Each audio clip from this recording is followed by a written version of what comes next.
Hello, everybody. It's me, Sabrina, aka the next episode of Sabs solo single Saga. I don't know about you guys, but sometimes I get in a funk, especially when I go on social media, in particular Facebook. I feel like Facebook is that place for single people that we low key dread going on to because it's the place where everybody's putting their baby announcements, their engagement announcements, pictures of their weddings, life events at this point. There's not like the casual statuses of us saying like, hey, this is what I ate today are gone on Facebook. That was gone like 10, 15 years ago. And now it's literally just life events and forms of validation, which as a single person, we dread a lot because at least for myself, and it's something that I've practiced that I literally barely go on Facebook. If I have to go on Facebook, I'm going through my Google app to get onto that because I don't even want to know my login information. Don't. I have no notifications turned on for it. Messenger is hidden because it's just one of those things that for myself, it's a boundary I've created. Number one, because there's not much on Facebook anymore. So I don't need it. And it just highlights my insecurities. That being said, I did decide to go on Facebook yesterday, and it caused a slight spiral because while I am so happy for these people, I had two really good friends put out life announcements. One of them was an engagement, another one was a wedding, and I was like, in my whole like evaluation era of like, what am I doing wrong? How can I make this better? And then some may say fate, others might say just luck of the draw. And this is typical LA. This is why we love LA. There's an audition. And I feel like this is one of the reasons why I want to do the podcast.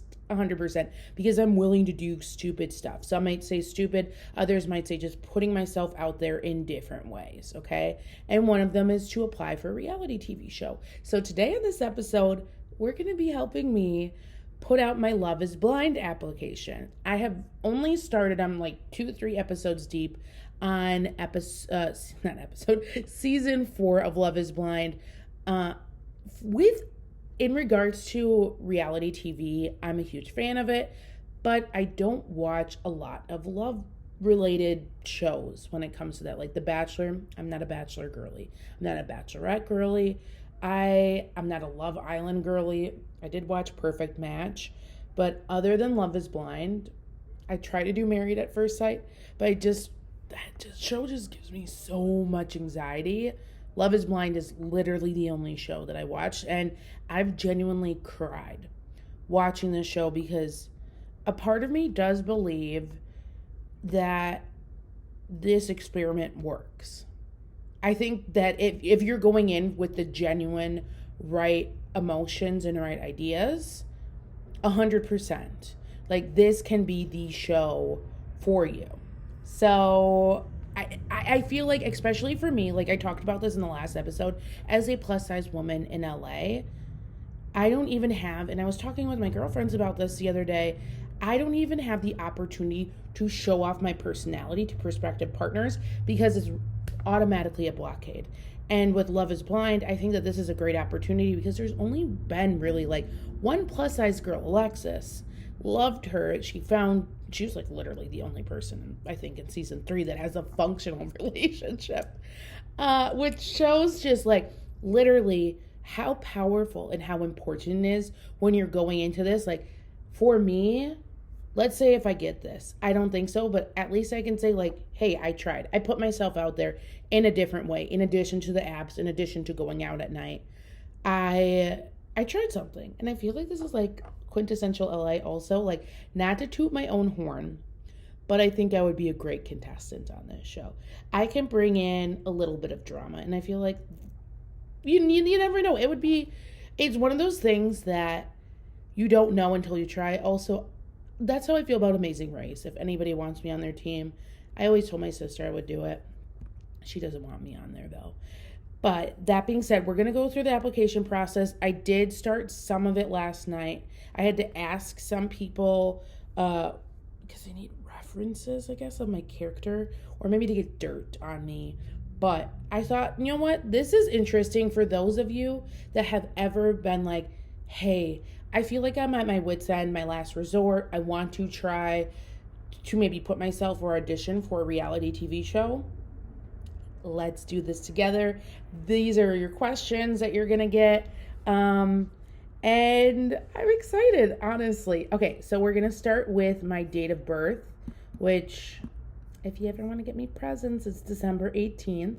So we're going to put that on there. You need to be at least 21 years old, which, honestly, that's the same for my dating profile. So let's not even. And it says access denied. That is a really good start to this podcast. Let's see. I might have to restart the application, unfortunately. Let's see. Hello. Unless they already... I don't think it's submitted.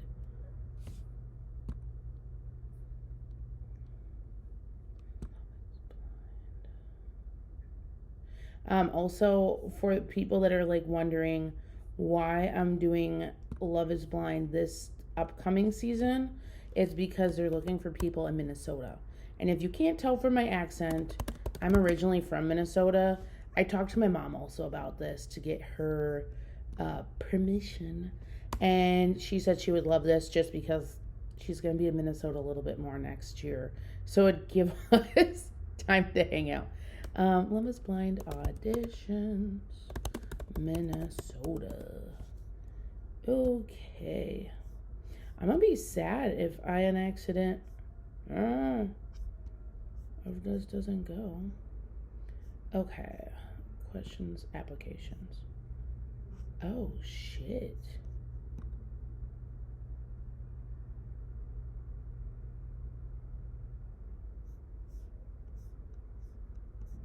Let's see. On my end it's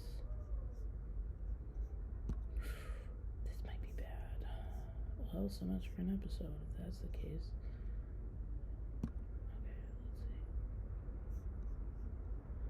Okay, let's see. Let me just... I can't see. If you'd like to apply, click here. Yeah, access denied. Wow. If this doesn't show about love, I don't know what does. I submitted a video yesterday and pictures, so I don't know if it's because it already did, because let me tell you, it was great content. I was crying on there. All I had to do was get people's pictures. Let me see, or not pictures, references. Let me see in my junk if it went through.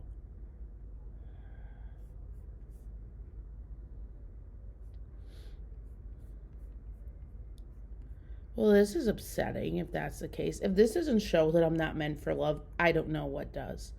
But I want to make sure that this is an episode, though, too. So before I quit, I don't want to say quit, but I'm trying to close because I've looked at 3 different links and each one is saying denied. So I'm wondering, yeah, I'm denied. I wonder if I just didn't get it or if they just don't want me. If this doesn't say I'm never going to find love, I don't know what is. Okay, so we're just going to go over the questions that they had because I guess I was denied. I don't know. Or the application already went through. We're going to cross our fingers that the application went through and they just because it was like 3/4 of the way done. So I don't know why they wouldn't say like guns a-blazing, let's go. Because like I submitted a video. It was beautiful. If I was a talent agent, 100%, because who cries in a video application while they're cooking? I don't know anybody else other than this girl, me, aka. What are the odds that I'm trying to film this? I'm just trying to look quickly. Oh my gosh, this is mortifying. But it was like my luck too. Like, what are the freaking odds? I cannot.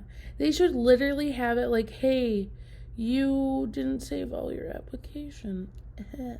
I wonder if yesterday was the last day. If that also impacts it.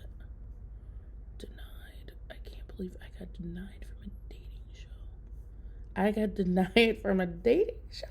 You guys, I'm literally in like shock. Who gets denied from a dating show? Okay, well, yeah. Okay. Well, I don't want to make this episode go to waste, so here are the questions that I got asked when I was looking at my application yesterday. So the first one was how old I am. They double checked this twice just to ensure that I'm over 21, which for me, like, on my dating apps, I think right now I have 27, which is a stretch for me to, sorry, Mom, I want to say 50s or 60s. For me, if you're younger than my father, he's in his 70s, it's a go for me.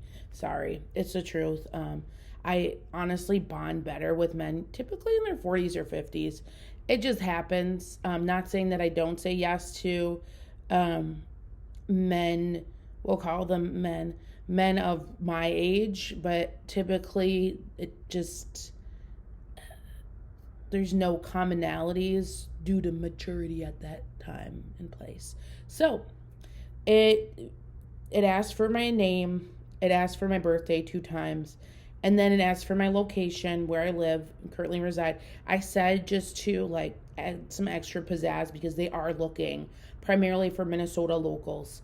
I said, you see that accent there? Like, hello, I'm ready for Love is Blind. Oh yeah. Like, I'm here for it. I'm ready to pump up the accent if needed. Like, oh yeah, I will. Ready, okay? Or like, if somebody proposed, I'll be like, oh, you betcha I'll do it. Like, can you imagine? I'm gonna be like the caucasity. Anyways, so asked for a name, and then I said that I live in LA, which is obviously the truth, and that I, like every LA native, I also reside in another state, aka Minnesota, because at this point, like right now in this phase of my life, like I do work remotely, so I have the flexibility of doing a reality TV show, which is a bomb.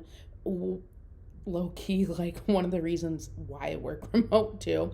Not saying that it's like the objective, but just having the flexibility of trying different stuff. Not saying that I'm going to do it, but the opportunity, like I'd rather be like, heck yeah, I'm going to try this. And I don't know if you guys are into the drama too when it comes to reality TV shows. There are implications that some of these people have when they apply for TV shows or go on. Nick from, I believe he's season 2 from Chicago, he said that he didn't even have enough PTO when he was doing the show, that he worked on his wedding day.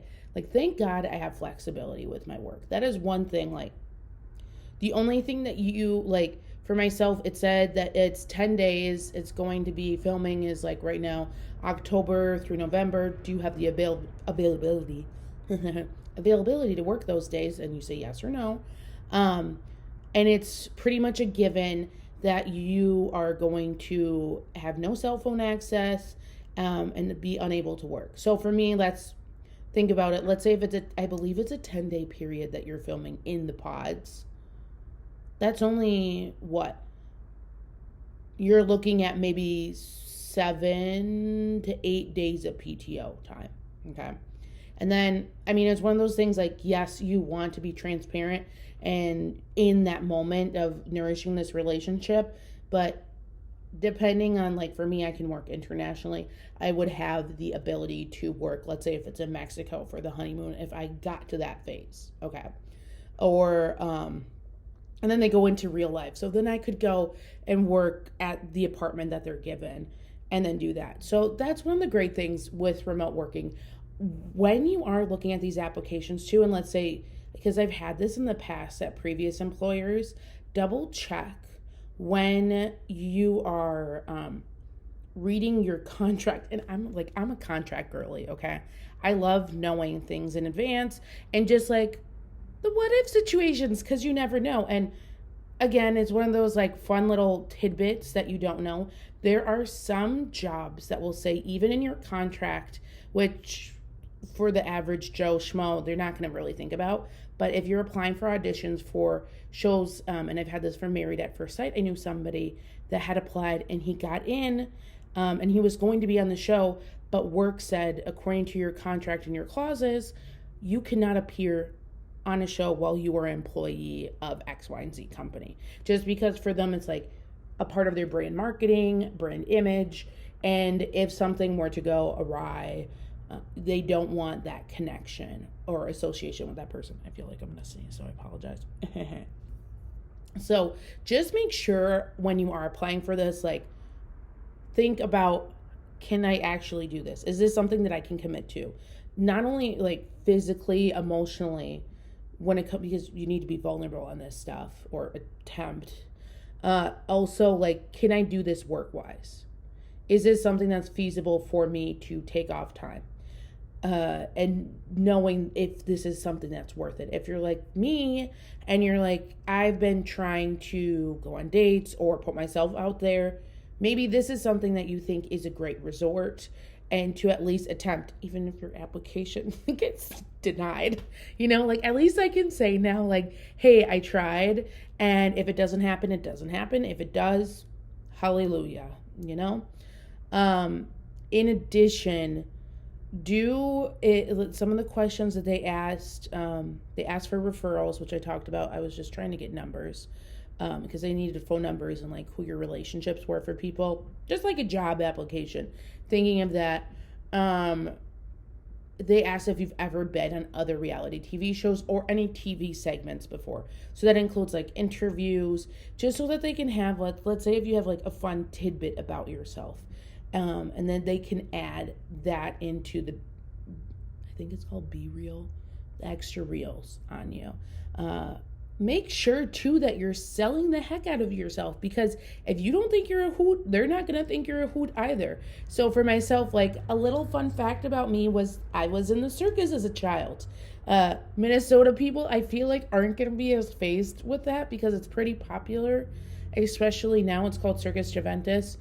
I thought that it was normal and that everybody went to circus school, but apparently once I moved to LA and Chicago and went around the world, vocalizing that out loud and being like, oh yeah, like, I ride the unicycle, that's not normal. Okay, it's not normal. So sell yourself in a classy way. They also, which I appreciated when it came to the application, they asked, like, what are some things that you might have hesitations talking about or feeling comfortable, which I think for myself, what I've heard from that reality TV show and other people on reality TV shows, boundaries tend to be crossed. And thankfully, the era that we live in now, it's something that we can vocalize, and that there's HR actually like on board in production now.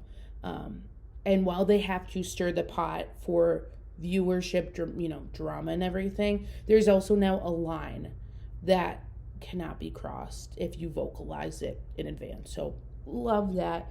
And that really made me comfortable too, the thought and the idea of like, hey, if this does happen, whether or not it's this season or any season, at least I know that this is a safe space. And for myself, especially when you're going into, imagine dating, you're thinking about like, 10, 15 different partners. You want to know that this is something that not only does production say yes to it, but I'm sure like all those people have said yes to it. Yes, there are going to be those people, and we've seen it in seasons past, that are like douches, to say it politely, and that just don't understand social faux pas, or have morale.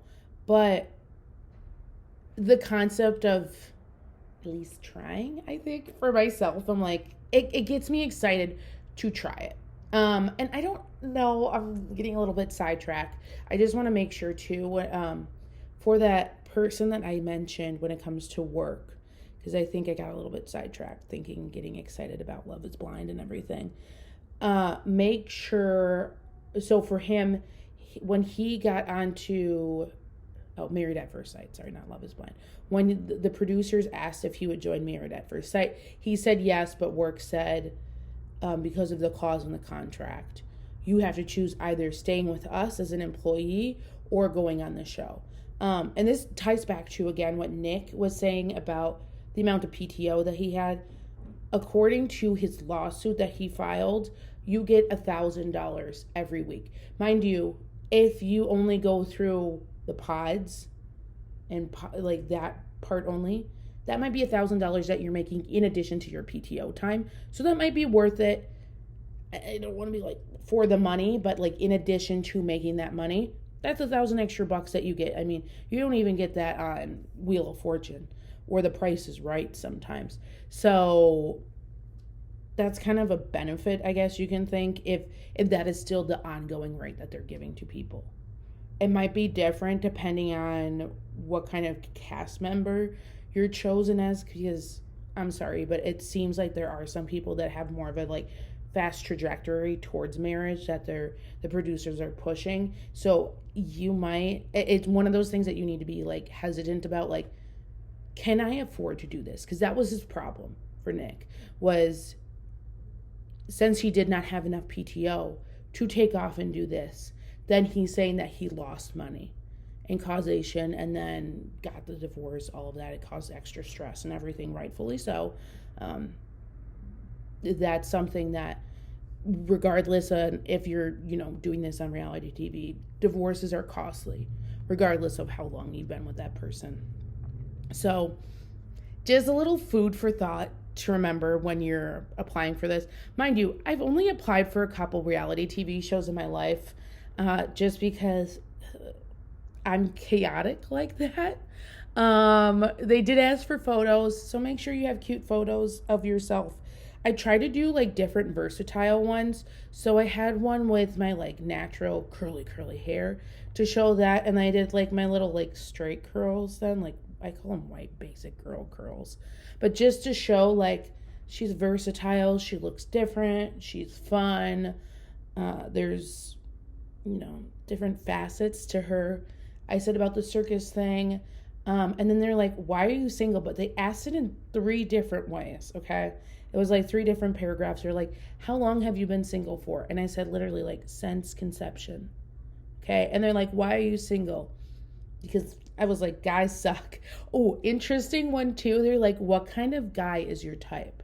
And I was like, unfortunately, white men with beards. Didn't try, but it's just a thing. So that was, I was kind of, I don't want to say taken aback, but it was like, oh, thanks for like putting me into consideration. Don't think if it's going to be hard if we're doing a Midwest edition to find white men with beards, but appreciate the thought. Appreciate you asking. So yeah, that was really the big thing. And then I was just asking like your rights, if you're okay with the times that they're giving. They asked for Skype ID too. Like, ma'am, we've been in the like Zoom era for 3 years. I don't even think I use Skype anymore at all. So that was a little bit like a kind of situation. And then they're like, oh, when can you Skype? I did not select a date, so we'll see what happens. If it goes, obviously, then there's like NDAs when it comes to what you can and cannot disclose if people do get selected, what happens. Because you want to have it be dramatic, honey. I'm guessing, though, since I was denied, it's not happening, but never say never. I've had the weirdest phone calls happen in my life. They have my phone number. I think they have my email. They know how to find me. They did ask for socials, too, speaking of Facebook. They asked for my Twitter, which literally it's just nothing. It's just a monitor for my like work for social media. And then they asked for Facebook, which I was like, unless we're in the 40 plus crowd that we're trying to get, no. So I don't even know my Facebook link at this point. They asked for TikTok, and then they asked for Instagram. So just be sure, if you do have socials, be sure to put them on there, because I think, again, selling yourself in a classy manner, because you want to show different aspects of your life and what you have to offer. Just like how Hinge does for Instagram. Like I don't add my Instagram to my Hinge profile because it's just my photography page. There's no reason why you need to look at that until we've had like a one-on-one conversation. I'm like, hey, like this, because I think for myself, if I was an outsider looking at my profile on Hinge, it might come off weird that I have pictures of other women in bathing suits on my profile, my Hinge profile. It's not my vibe. While I'm happy to, of the content that I produce as a freelance photographer, I don't think that's something that my models have consented to. So we're just going to leave it at that. This was not the episode that I expected, but at the same time, it's one of those, you never know what's going to happen. And I guess this is kind of like the joy of dating and putting yourself out there as a single person. You just don't know, and I love that. If this happens, I guess you heard it first here on this episode. And we're going to try more ridiculous things. I definitely want to recognize, too, because I said this in the last episode, I do want to talk about industry friendships, because I think that's definitely a quintessential thing for people that are single, solo in LA, especially in terms of superficiality and everything, and also New York. But I'm going to focus on LA specifically because according to LinkedIn, ladies and gentlemen, it's my 2-year anniversary. We just have one more year and then we're at that 3-year hump of, is she going to stay or is she going to leave for LA? Because there's always that theory, once you get to year 1 is always that honeymoon phase, we'll see what happens. Year 2 is you're okay, well, we're in this, I guess. And year 3 is okay, I'm solidifying my friendships. I got a job. Maybe I'm going on to my second job, whatnot. Have created, maintained, explored. So we're going from year 2 to year 3 right now. So we'll see what happens. But this was a unexpected episode. If you're a casting producer of Love is Blind and you happen to stumble across my application, would love the video, at least, of me crying while cooking. That was really raw, deep, and emotional for myself. I did not burn the food, though, too, because I said it may be burning, and it did not. So, +1 for me. But it's already 8 p.m. I need to eat, speaking of food. So thank you so much for watching this episode, joining this little adventure. It was a hoot. I thought we would go break it down a little bit more, but that's the joy of life, you guys. I hope you have a great day, and hopefully, if you're a single person listening to this, maybe this can be motivation for you. Just try something. It doesn't have to be as I want to say big and stupid as putting yourself on a reality TV show or application. But think of it in that nature. What's something that I've always wanted to do, and I love doing this. This is why I love LA. What is one thing that you've always said, maybe I'll do it tomorrow? Or maybe I'll wait until 5 years from now. Why not? If the pandemic taught us anything, it's you never know what's going to happen tomorrow. So the worst thing that somebody can say is no. So this is your chance. Have fun. Do something that you normally wouldn't, that's a little bit out of character, as long as you're being safe and healthy. So, yeah, this is my end of the episode. Thanks for listening. Bye.